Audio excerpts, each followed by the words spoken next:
Well, good morning, everybody. How y'all doing today? BB here. You might see CP at one point or another today. Hope everybody's having a good one. It's a little warmer today. This morning, it's like friggin', I don't know, -3 or -4. Yesterday, it ended up warming up all the way to like +4 or +5. So in a lot of areas, the snow is all gone. But we still got some here. Anyway, we're just heading out to shred a bale out here, or part of a bale for the cows in the pasture. And today is the day that we've been waiting for a long time. So hopefully everything goes smooth today. How's that sound? And better yet, hopefully the wind doesn't pick up to a crazy friggin' speed. So I'll bring you guys back for that when that happens, but it's supposed to happen here start happening here shortly. So I got to get out there and get this bale shredded out and get back and get in the other tractor. So we'll bring you guys back in a little bit.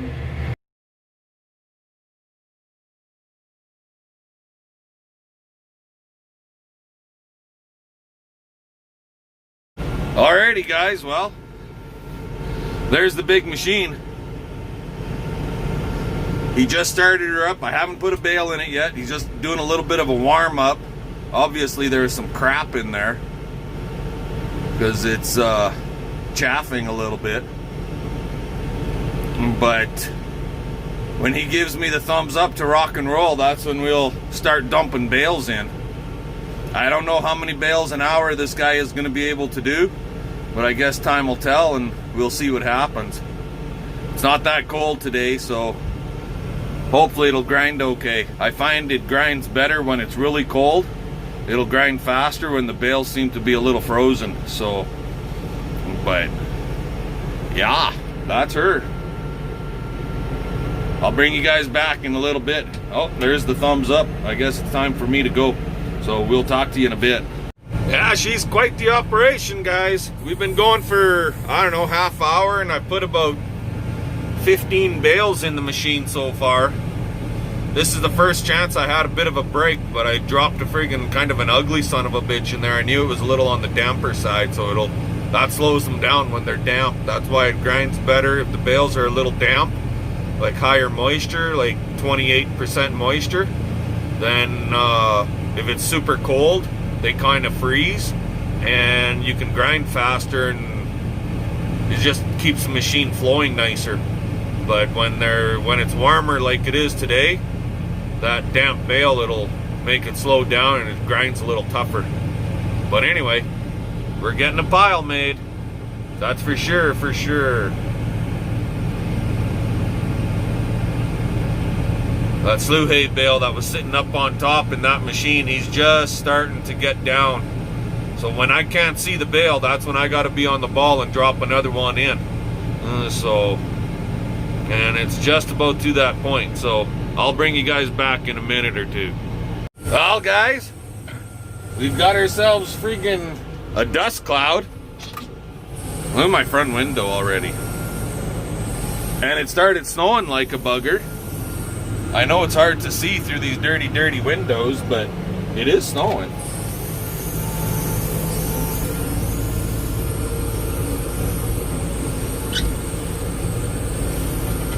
Get over here some, I'll open my door. There. You can kind of sort of see it coming down, but yeah, she's coming down. Like, you look right through there.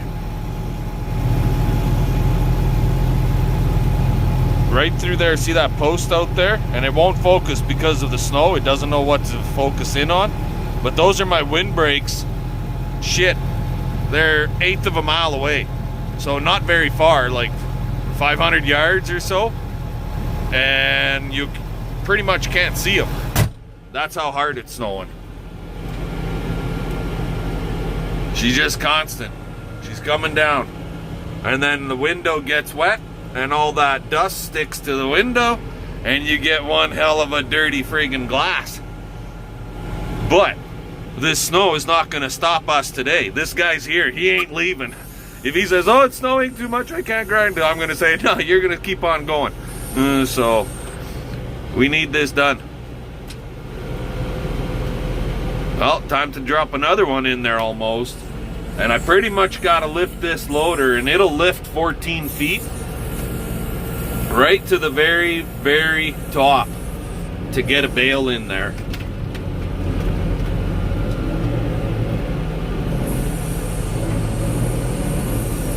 And you got to be careful, because when your bale is heavy and you're at the very top, she's tippy, right?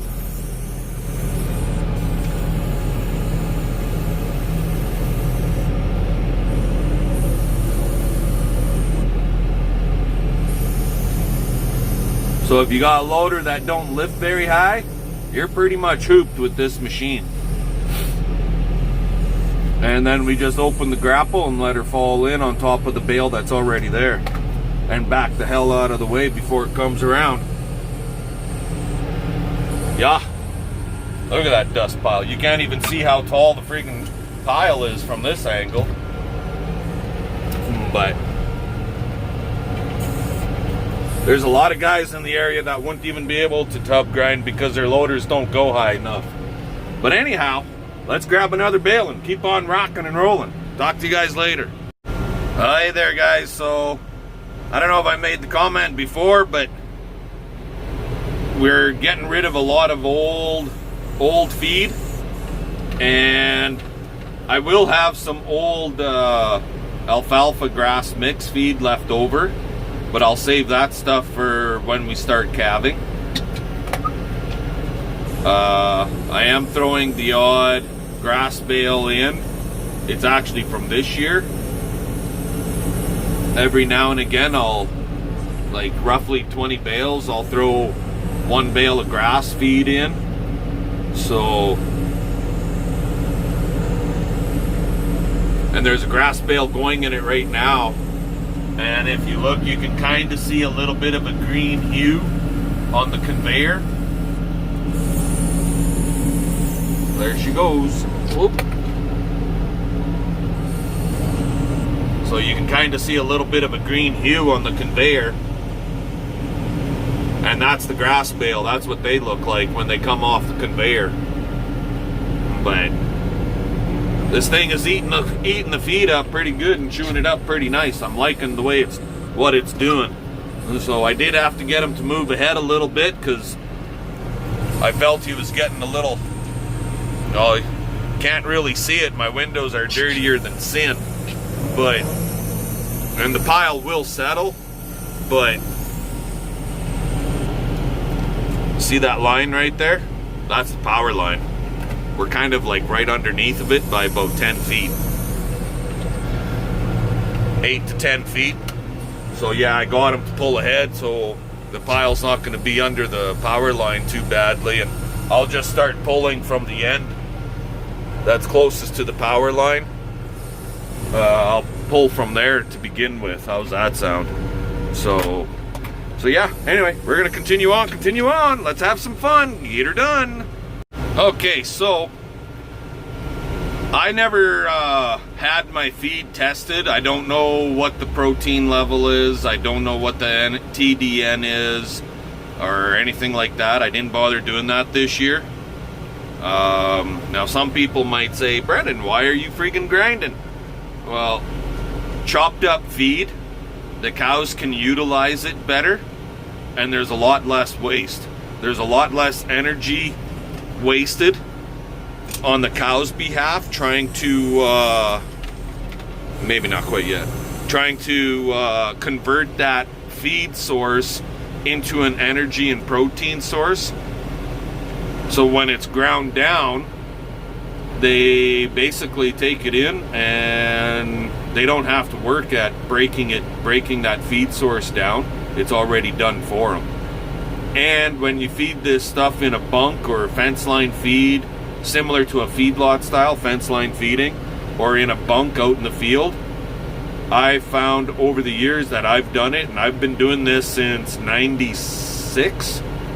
My feed wastage when we grind is down to like 5% or less, Well, that's huge. When you're feeding a round bale via a round bale feeder or shredding it out on the ground, you can be as high as 20% waste by feeding bales in a round bale feeder or in a shredder. So yeah, this is a huge savings to us by far. Anyway, got a phone call, gotta let you guys go.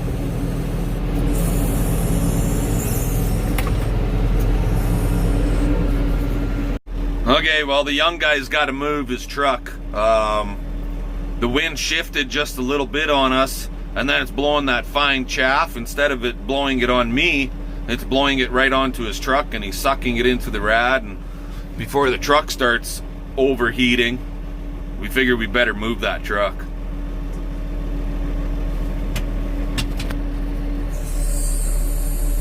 And the way that machine is set up, he's got to move the truck. He's got to wait for the machine to empty out, and then disengage the transmission from the machine, so he can engage the transmission for the truck itself. So that way, it's kind of a pain in the royal you-know-what, but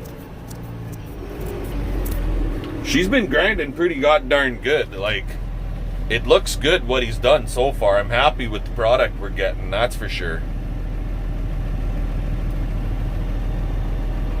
Right now there's just about 60 bales in there, and that's 2 hours, and I want to go for at least another 2.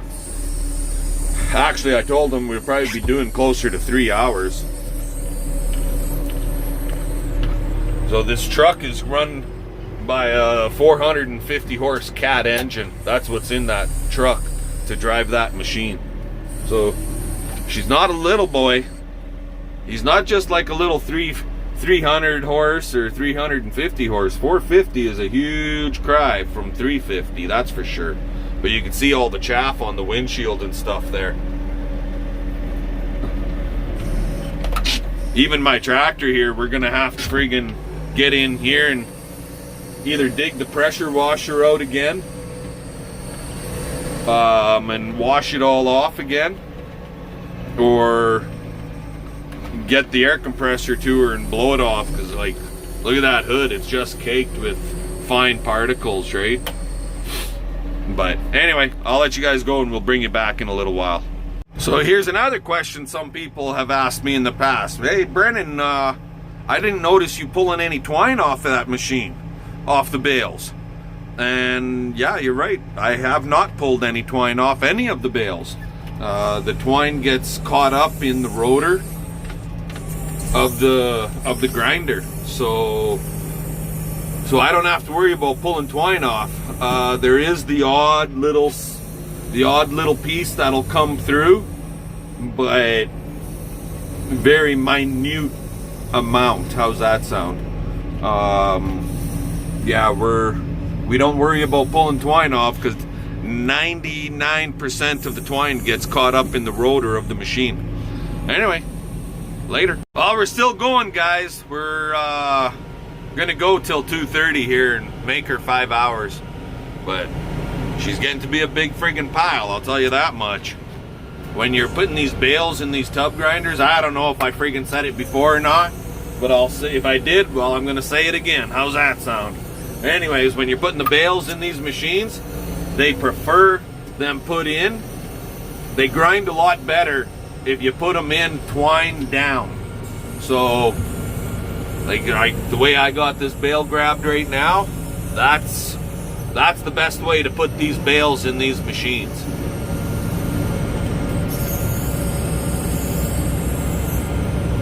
And it just grabs the twine, it grabs the bale, it grabs and it grinds the feed up. It grabs the feed way better when it's twine edge down.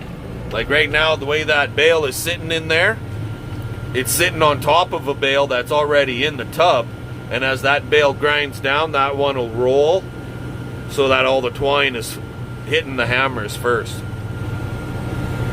That's the best way to put them in, because when you put them in the flat side down, then it could just sit there and skip over the hammer and it won't do shit. And it takes a long time. You get the odd bale that'll roll over on you the wrong way as it's working its way down, and it will roll over so the flat side is down, but not very often does it happen. But we only got about, well, let's see here, 1, 2, 3, 4, 5. So yeah, we only got about friggin' 25 bales left to grind. So we'll be pushing the 125 bale in this pile here for today here pretty quick. So I'll bring you guys back when we're done. That was a nasty, dusty bale. Look at the dust coming off there. You can barely see the pile. And it's not my windows, guys. I know my windows are dirty, but that was a nasty slew hay bale. Had a lot of old crap in it. But it'll still make feed. With grinding her down like this, you can really make good feed out of this stuff yet.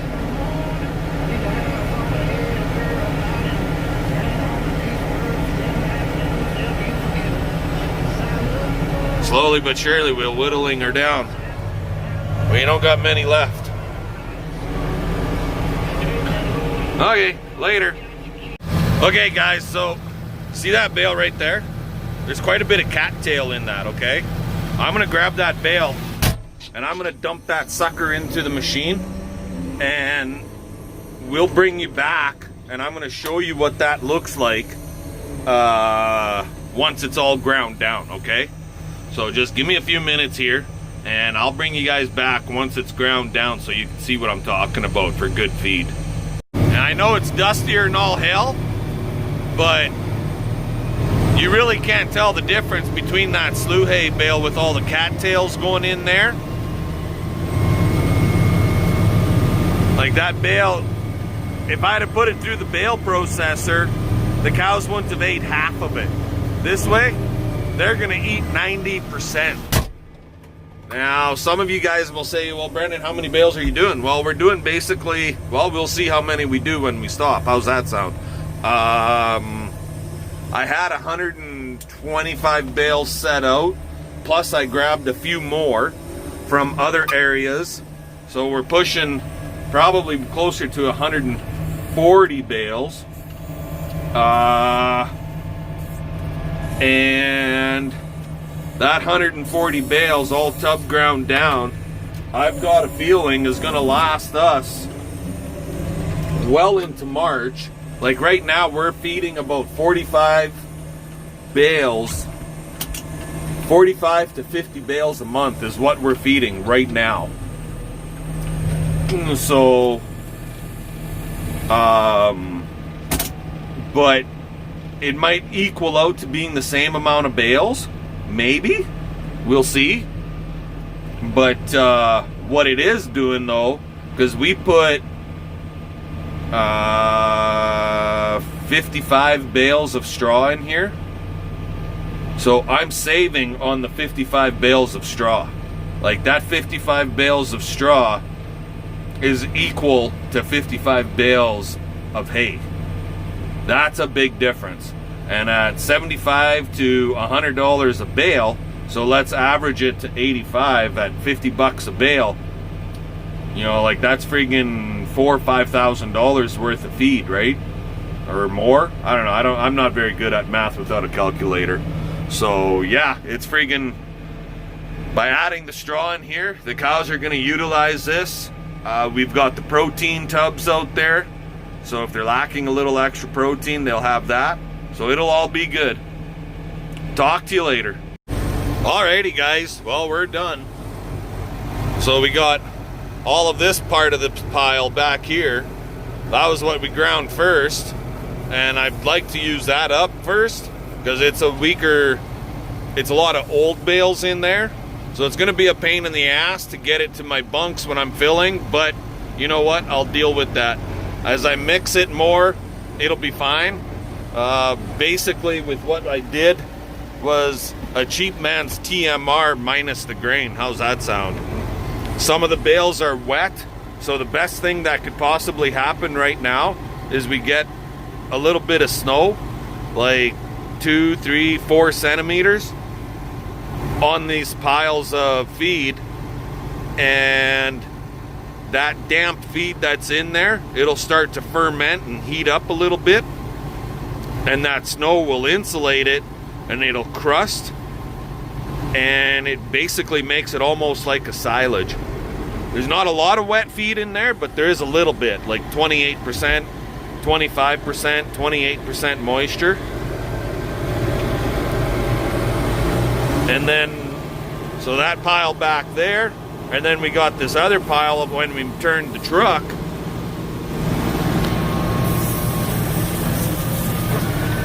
I got the door open here just so you can see this better. But like that friggin' pile is 20 feet high, for crying out loud. And then there's this pile here. So that's a big pile also. We've got basically 140 bales in there. And well, I guess we'll just have to wait and see how far it goes, right? But I anticipate this lasting me right through into like April, guys. So anyway, with that, give us the thumbs up, comment, subscribe, tell your friends, tell your neighbors to come on board, and yeah, let's get this show happening. Let's make this happen and get a few more subscribers going. I'm sure lots of you, I'll get lots of comments on here about this or that and how it all works and what the cost is and so on and so forth, and I'll let you guys know what that cost is when I get the bill. How's that sound? Because at this point I have no idea what this guy's gonna charge me. So anyway, like I said before, thumbs up, leave us a comment, and fun. Let's get her done. We'll catch you guys tomorrow.